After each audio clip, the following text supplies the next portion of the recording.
Look inside a human skull, and you'll find a 3-pound lump of gray physical matter. Yet somehow, the biological activity happening inside this tissue generates our entire consciousness, our personalities, and our memories. In the early 1800s, a German physician named Franz Joseph Gall attempted to reconcile this physical matter with the human spirit through a discipline known as phrenology. Gall believed he could map out a person's character simply by running his fingers over their scalp. He claimed that the specific bumps and ridges on the outside of the skull corresponded to specific personality traits housed underneath. While his measurements were wrong, Gall identified a biological reality, functional localization. His methods were flawed, but he introduced the radical proposition that different physical parts of our brain control distinct, specialized aspects of human behavior. The immediate problem for 19th century researchers was that the outer shape of the cranium tells you nothing about the structural contours of the organ inside it. In an era long before MRI scanners, scientists lacked both the tools and the ethical clearance to experiment on living human brains to see what specific networks were doing. To prove localization and build a reliable map of the mind, the medical establishment needed a real-world scenario where a specific piece of a healthy brain was suddenly and observably altered. In 1848, that proof arrived in the form of a railroad worker named Phineas Gage. While packing gunpowder into a blasting hole, an accidental explosion launched a thick iron tamping rod directly up through his left cheek.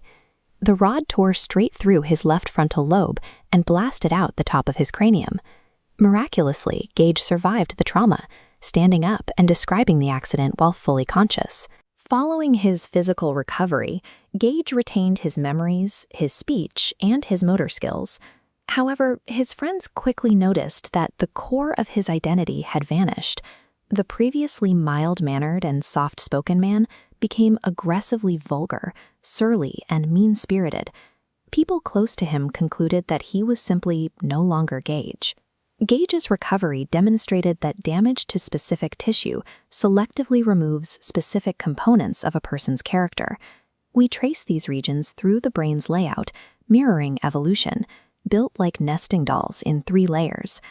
We share this innermost core with our earliest ancestors.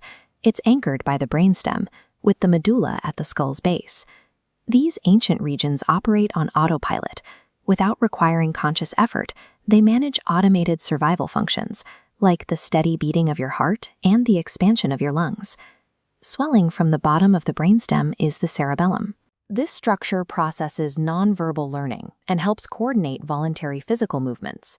Long before any complex reasoning or human emotion enters the picture, this inner core acts as a biological foundation, sustaining the machinery of life. Wrapped around that primitive core is the next evolutionary layer, the limbic system.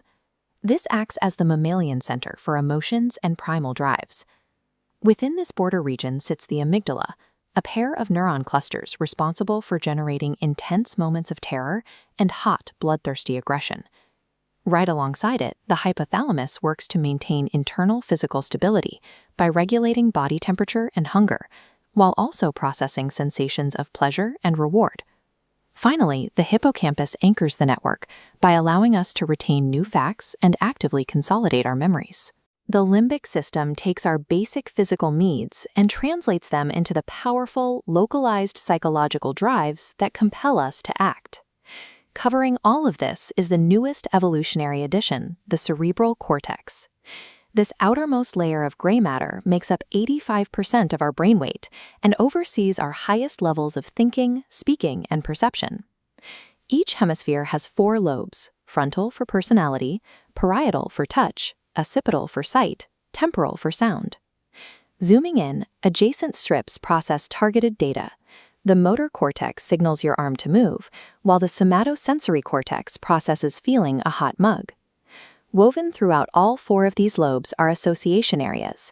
They perform the subtle work of interpreting raw sensory data and actively linking it to your stored memories.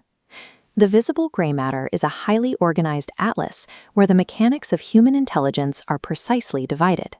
This biological precision often gets distorted by pop psychology. You've likely heard that people have a dominant left or right brain that dictates whether they are analytical or artistic. While it is true that certain tasks, like language production, lean heavily toward one hemisphere, the two sides are deeply and constantly communicating with one another. The same goes for the rumor that humans only use 10% of their brains. Modern brain scans reveal that our neural pathways light up almost entirely during even the simplest tasks, utilizing a full 20% of our body's total energy. Functional localization means specialization, not isolation. To produce a healthy, conscious mind, the entire physical map must be active and tightly interconnected. When we stimulate or damage one of these specific networks, we directly alter the human experience. We can erase a memory, trigger a wave of fear, or rewrite a personality. Current neuroscientific consensus holds that the mind is the active performance of the physical brain. Studying these lobes, fissures, and inner systems reveals the biological structures that constitute human identity.